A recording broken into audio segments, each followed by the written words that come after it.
Welcome back, legends. Another League of Inches podcast, off-season basically edition. And what we're going to do for everyone out there, we're going to just get to know, I guess, the panel members a bit better. And we've had a chat about this sort of off-air in the group chat. We thought it'd be a good idea just to have a little one-on-one sort of interviews and get to know us, what we do outside of the game. Obviously, a lot of you know who we support in that already. We'll talk about that, touch on that. But then just get to know us as people, I guess, and personalize things a little bit. That way you can sort of connect to us a bit more, and really appreciate the growth that we've had on the page this year. So it's a bit of a give back. Make sure we're still bringing out a bit of content for you guys as well to listen to. And first cab off the rank, one of the new boys on the block this year. It just jumped on once the page has grown and thought, how easy is this? It's Jakey boy. Jake, how is things, mate? It's been about, 2 weeks since we last seen you, and footy basically as well. You've had a nice little 2-week break before this one. Yeah. No, it's been pretty good because I was on holidays because it's school holidays for me, and obviously being a teacher, I got to do that, which was nice. I got to go after we talked to the last time, which was before the grand final preview. I got to go to the game, so that was pretty good. Yeah, it was all right. But yeah, no, the break's been good. Yeah, that's been really good. Enjoying it. How'd you find the game? There's been a bit mixed reports about this game and didn't really live up to the hype, but I'm just curious how it was live. I know you had a couple of points you wanted to make that you weren't able to come onto the show for, but how did you find the experience? Oh, look, if you have to go overall as an experience, like, it was good. I didn't like the fact that I didn't like any of the two teams, there, that I wasn't going for either of them. It was a bit hard to handle for that. But I mean, you get free tickets to a grand final. You're not going to say no, are you? The pre-game entertainment was really interesting. Everyone got given a wristband, and they use those wristbands to light up the stadium as the stuff went on. So everyone had them, so it kind of went all around the stadium, which was pretty cool. But if I had one sort of comment on that, would just be if you were trying to, be a little bit more preservative for the environment and stuff, maybe being able to get bins that you could put them in after, they could reuse them for another event or whatever, which would be something like that. But other than that, the game day experience was pretty good. Kid Leroy was actually quite good. I thought he came on and he did a good job. And then the game itself, I think would have been better to watch on TV, to be honest with you. But, it is what it is. It's still pretty fun. It was one of those sort of tough games, I guess, to get through from a neutral point of view. It didn't really live up to the hype. We had the two best teams going at it, and it just sort of fizzled out in a way. It was a good, tough game of football, but just especially when you compare it to last year's grand final, it just didn't have any of those sorts of moments in it, and that was a bit disappointing. I want to talk to you about, obviously, the team you support. I think majority of people who will watch or listen to this already know this, but let everyone know out there who you do support. Go into a bit of detail as well, why, etc., and how long you've been going for them. Well, I'm blue and gold till I die. I have been, when I was a baby, my dad's a massive Rabbitohs supporter, but my pop, he's a massive blue and gold supporter. And so whenever, they were at work and I was over at, Pop's house and that, he'd wrap me up in blue and gold, and he'd put me in the Parramatta colours. And so that was, ever since I was sort of a baby. And then he passed away when I was 2. So he passed away in 2002.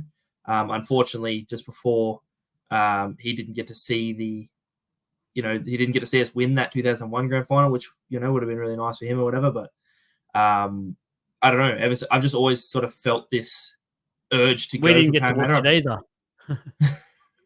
We didn't get to watch the 2001 grand final win either.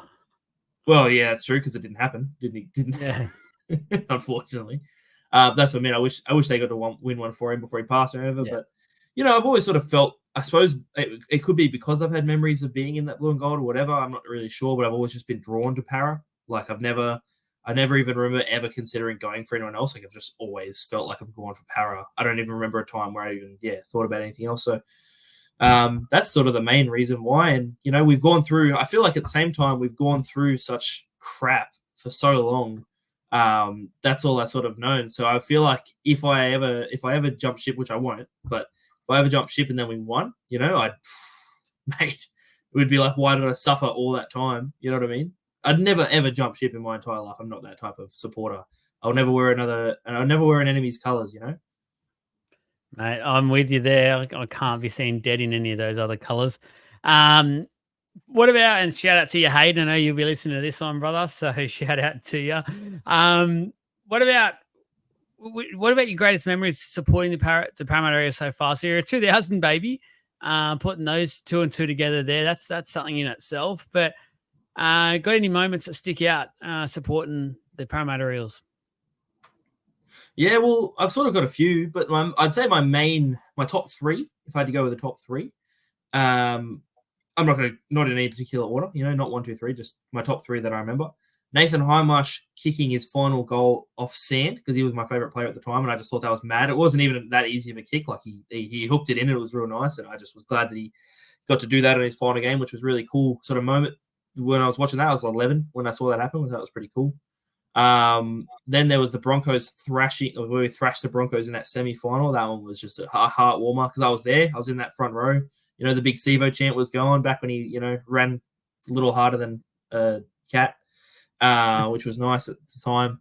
And my actual favorite memory, and I changed this from last, I think it was on the, I changed my answer, but I actually have to agree with Adam, who proposed this one, which was the that Townsville win.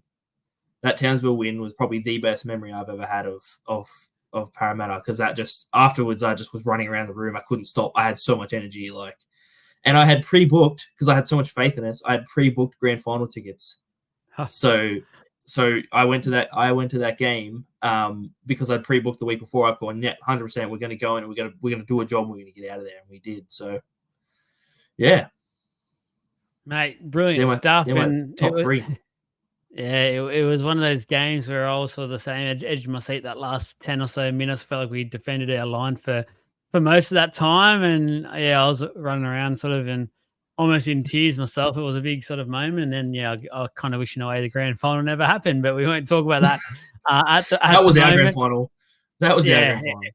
It pretty much was. And we're seeing it again. Obviously, that Penrith Panther team is just a juggernaut. And unfortunately, we've been part of being the passengers for that team. It's been pretty sensational stuff. What about you? You've been to many games, I say, for this year. You've been down and for the Para games. I think you were there for I think it was a Talk and Para get together. Yeah, well, so I live in Condobolin, which is a town in the middle of New South Wales, so very far away from basically anything.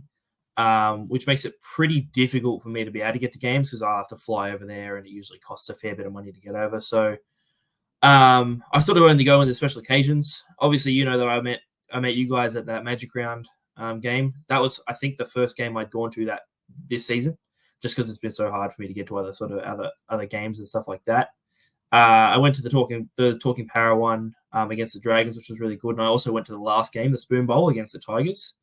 With some family and stuff like that. So I think I only managed to get to 3, unfortunately, this year. It's just really hard with where I live. But one day once I move back home, I'll be able to go a lot more. I'll be able to just catch a train over, and I'll get a membership and be pretty much whenever there's a home game, I'll be there.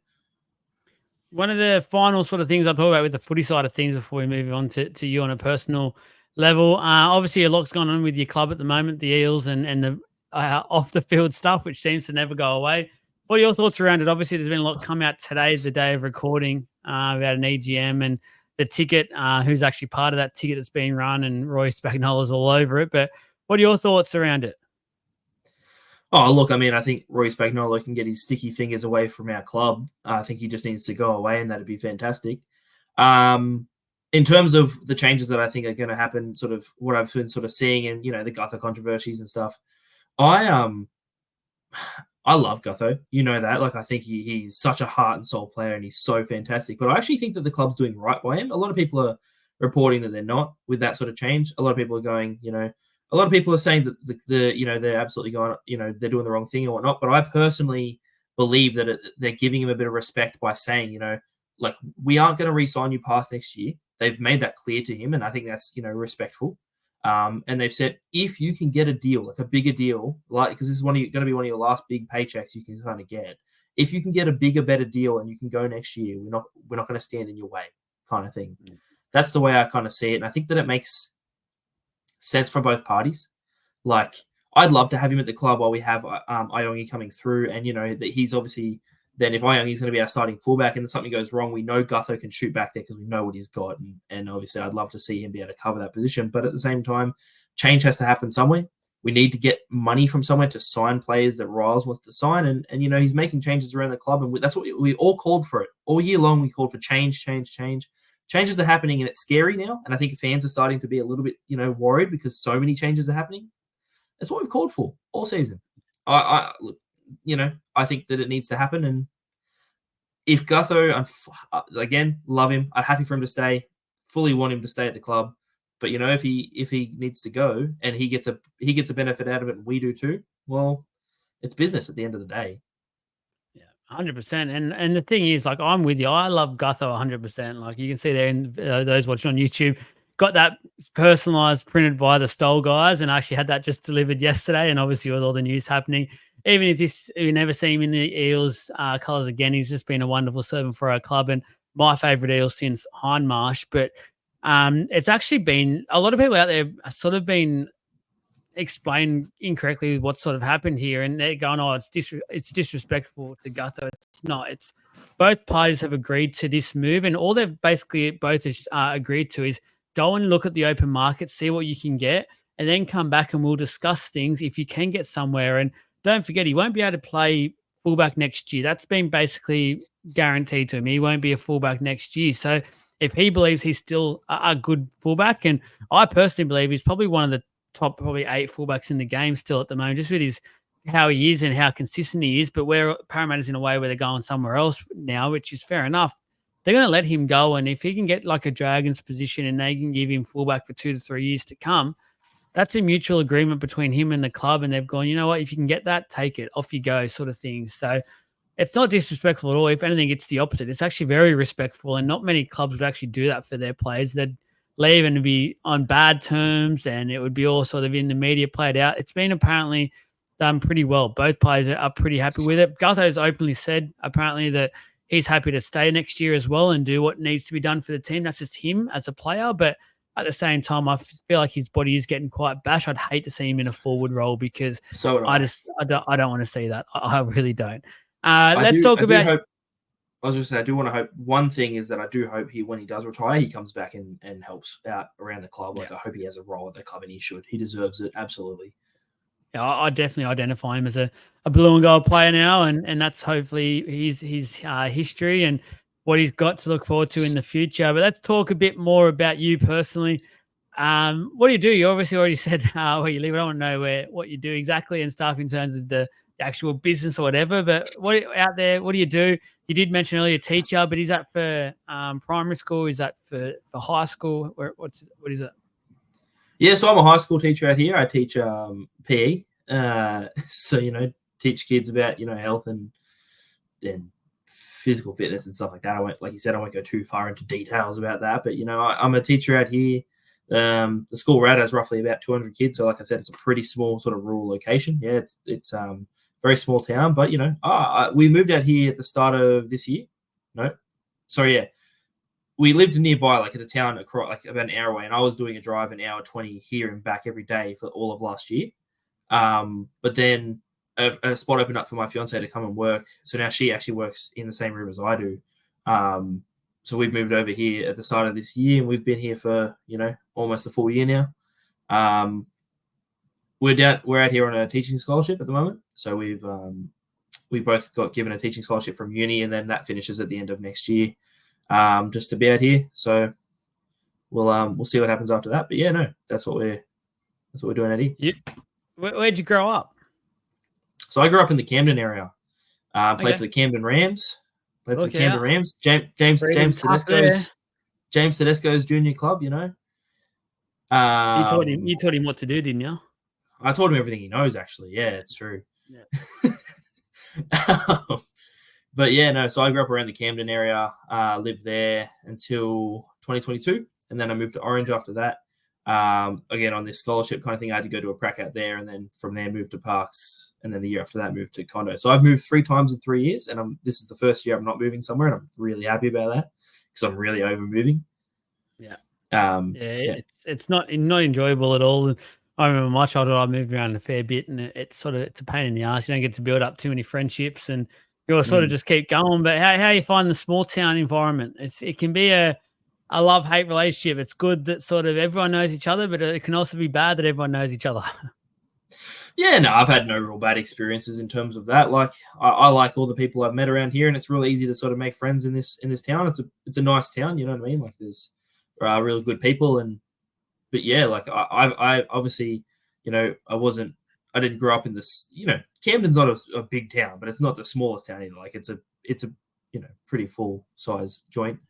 But out here is obviously a completely sort of different story. But I've enjoyed it. I've got a few friends out here pretty quickly, and some nice people came up to me and sort of introduced themselves when I first got to the school and stuff. So I found that pretty welcoming and pretty helpful from there. So it was good.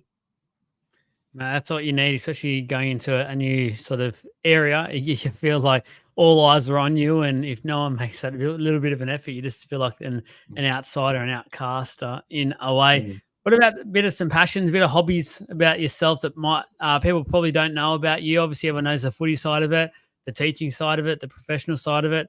What else do you do? What else do you like to get up to? Well, I'm a big fan of golf. I'm not very good at it, but I enjoy playing it, with mates and whatnot. So I like Got a going out handicap? and have a hit. No, just casual, just enjoy playing it casually. A whacker. Yeah, just like going out and having a whack. When I eventually move home, I'll probably get one and do some competitions when I live a bit closer to a sort of consistent competition. I shouldn't make that excuse. There's definitely competition out here. I just haven't done it, I guess. Too busy. That's enjoying it anyway. Yeah, it's good. Just having fun. I guess sports side of things, I'm pretty into everything, because again, being a PE teacher is pretty like sport heavy. Recently I've sort of gotten into volleyball, so I took a team out to do that was for the school, but I really enjoyed that. We made it to state, so we got to go into Sydney, and these kids had never played volleyball before in their entire lives before we started, and about 2 months later they were making it into Sydney, and they got to make it into state, which is pretty cool. Didn't go that far when we got there, but it's still a pretty good achievement. Yeah. Other than that, I like I'm into video games. I like video games.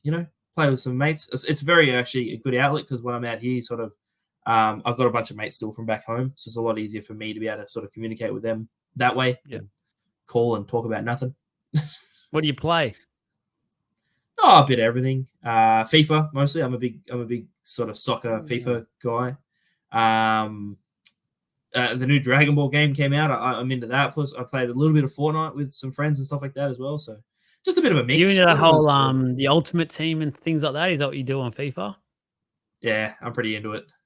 Mate, you got to talk to Jesse. Jesse's huge onto that. He's in the groups and everything. I used to do it a few years ago, but I just don't have the time for it anymore. So I've stopped. I stopped buying the FIFAs and stuff. I was just new.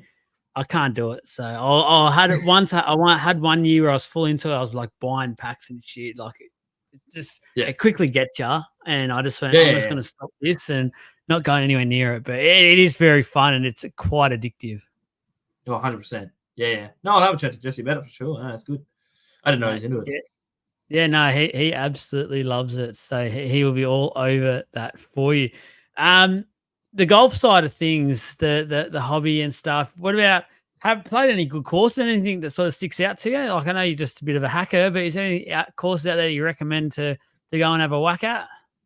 Oh, I wouldn't say that I've been in anything special. Back at the hometown, we've got a place called Studley Golf Course. That's like in Narellan. That's a really nice one. I wouldn't say that I've been to any real special ones. I went and played at Leura, Leura. I've only been there one time. It's like in the Blue Mountains kind of area. It was actually pretty nice.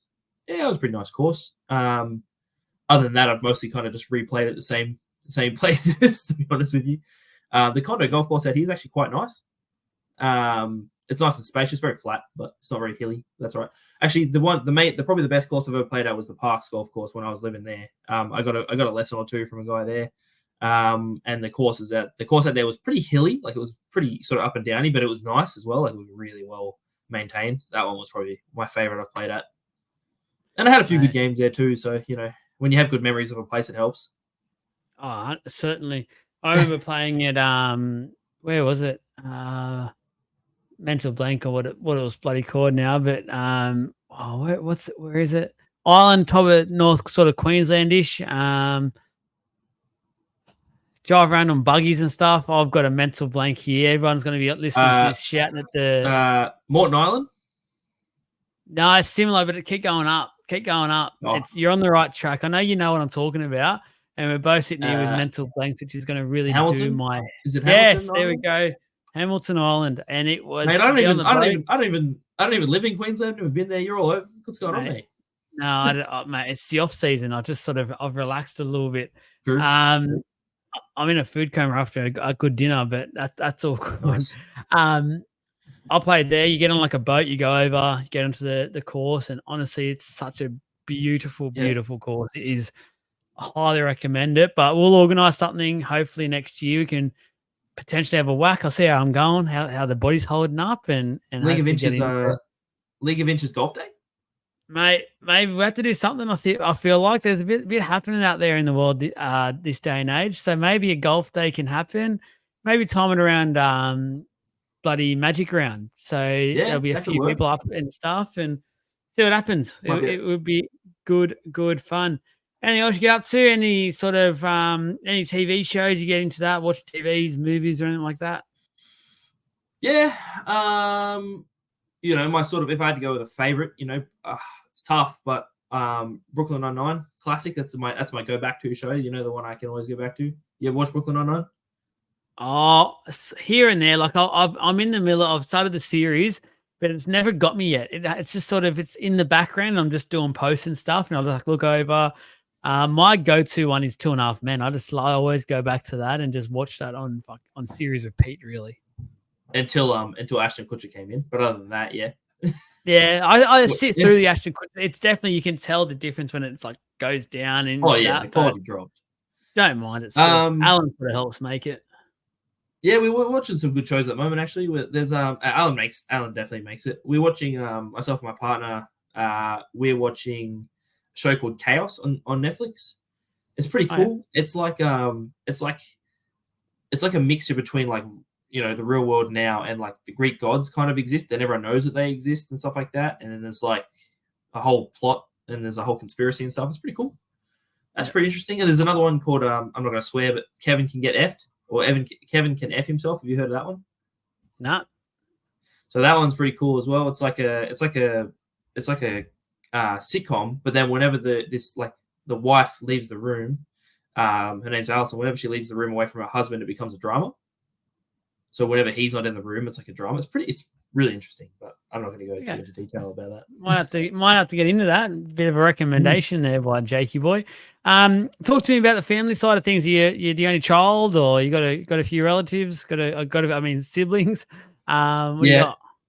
No, I've got a sister. She's 5 years older than me. So mum and dad are still kicking on.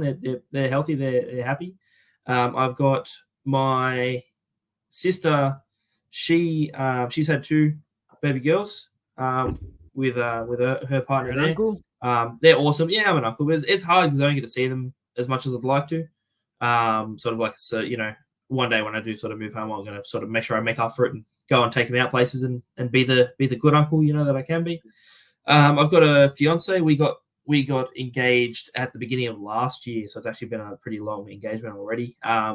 We are looking to get married sort of. What's that? What are you doing? Mate, I'm saving money. That's what I'm doing. Yeah, no, it costs a bit. As soon as you mention that word wedding to anyone, it just skyrockets the price. So just try not to do it.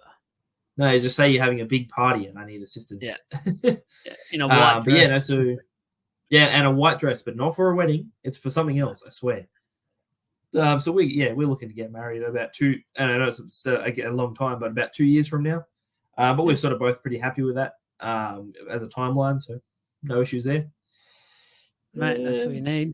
Yeah, that's all you need. So talk to us about the podcast side of things. Obviously joining up League of Inches this year. How are you finding it?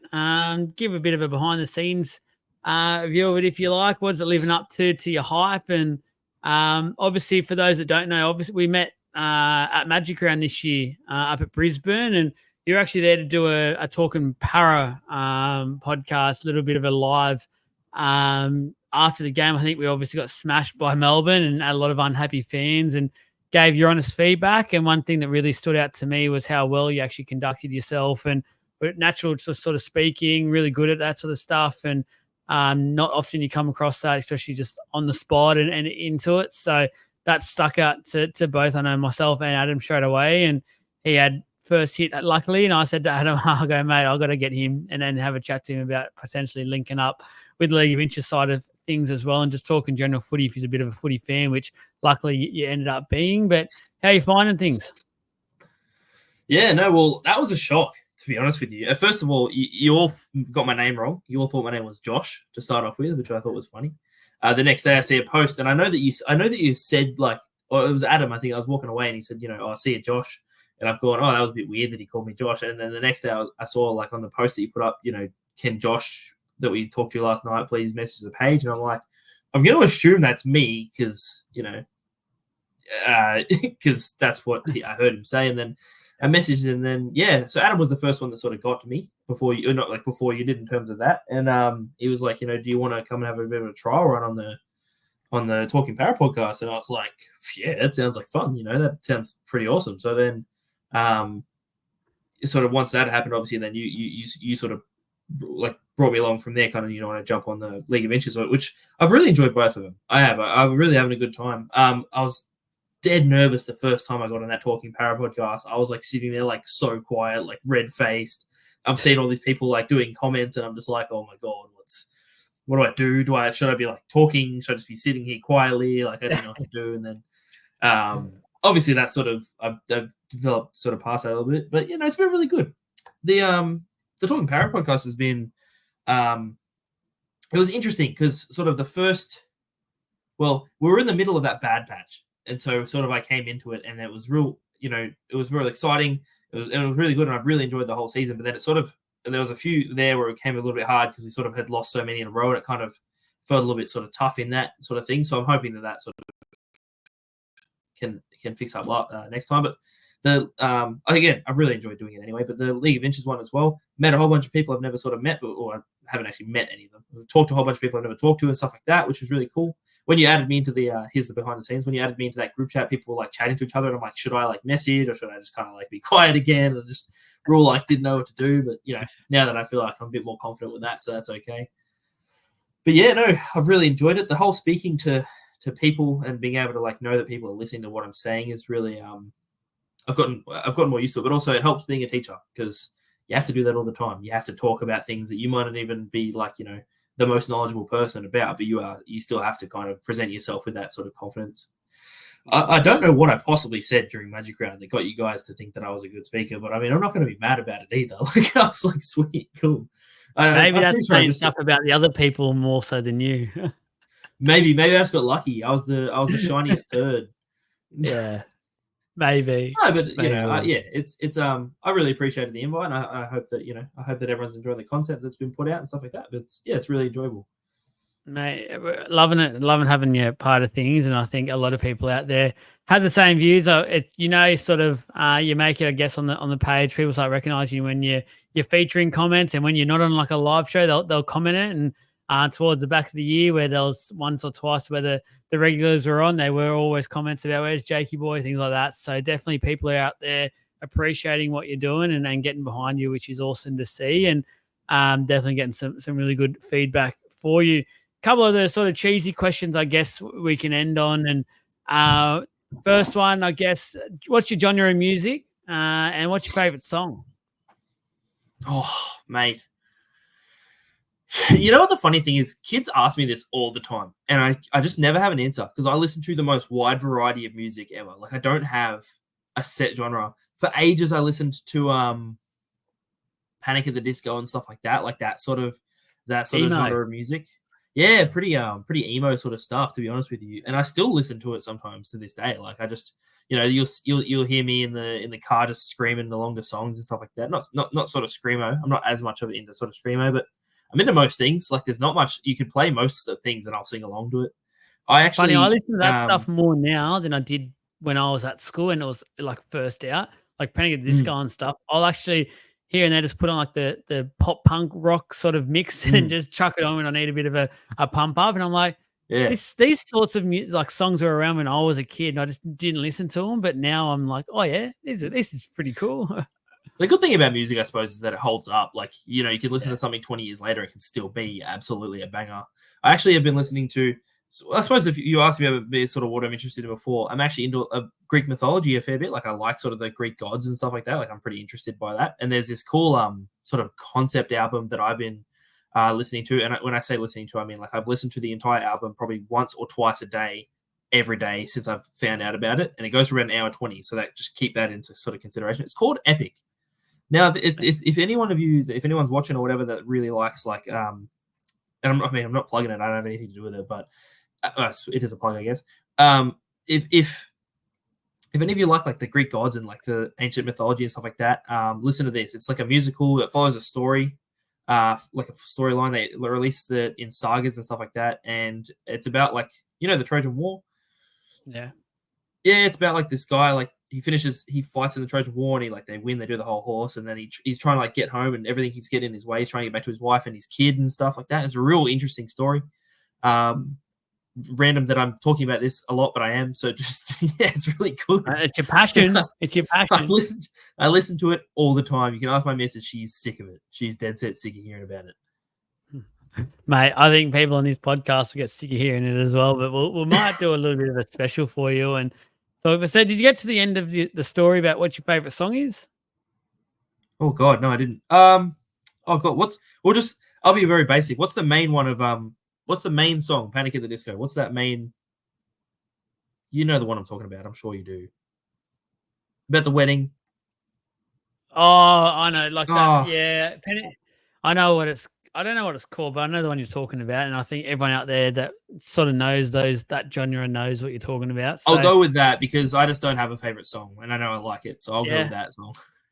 What about a movie? You got a movie? I do actually.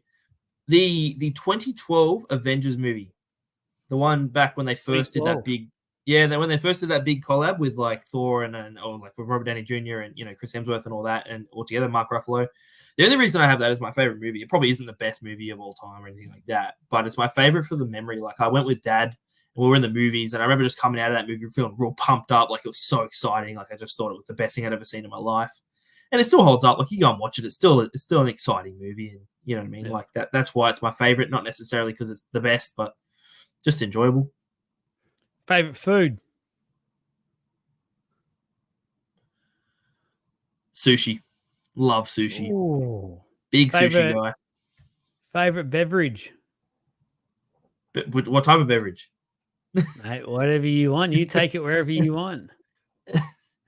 I'm a big fan of Wild Turkey and Pepsi Max. Oh, there we go. That's a combo in itself. Heard Wild after a few of those, you get a bit messy. No, I've never been messy. I don't know what you're talking about. I am very very clean. I wish I had video of what I'm talking about. What about the sport that you watch other than rugby league? What's your go-to sort of sport that you can't really live without? Oh, can't live without is a tough one. See, I wouldn't say that I watch heaps of other sports all the time. I more would prefer to play them than watch kind of thing. I really want to get into being able to watch like soccer, like English Premier League and stuff like that, but it's on in the morning, and I just am not going to get up that time in the morning to watch it.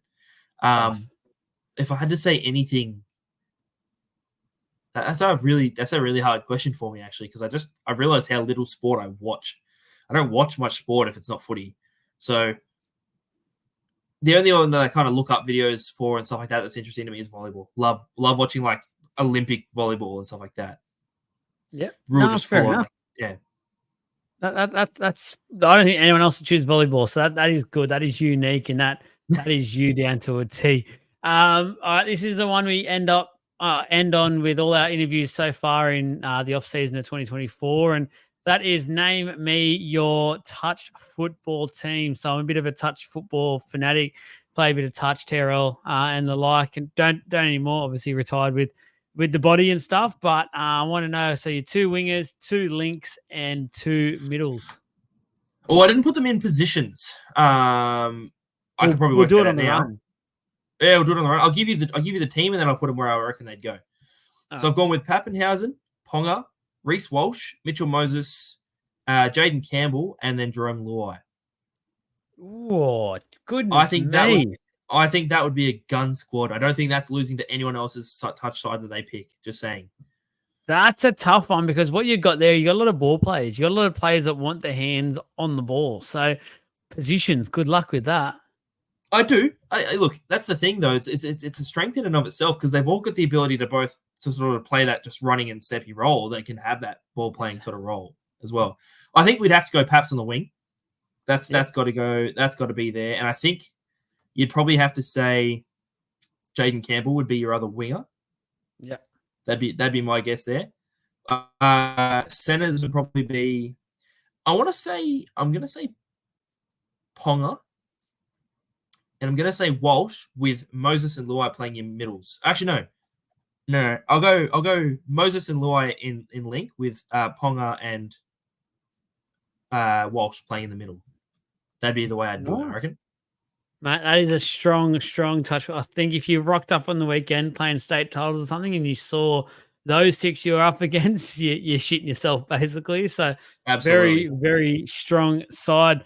Mate, thank you. That's all we've got time for. That is the first lot of interviews with Jake himself, the man, the myth, the legend. And appreciate you jumping on in the off season. You was catch him around. We do some of our team season reviews and things like that, which he'll come and jump on a couple, no doubt. And we'll be around. We'll be doing some things as the page, and we won't be strangers. But hopefully you enjoyed it. Let us know in the comments. If you have any questions for Jake as well, let us know. Post them in the comments, etc. as well. But Jakey boy, thanks for joining us, mate. And until next time, go and play your ultimate team and go and sign up a few players. Cheers. I will. Sounds like a good time. Oh, always.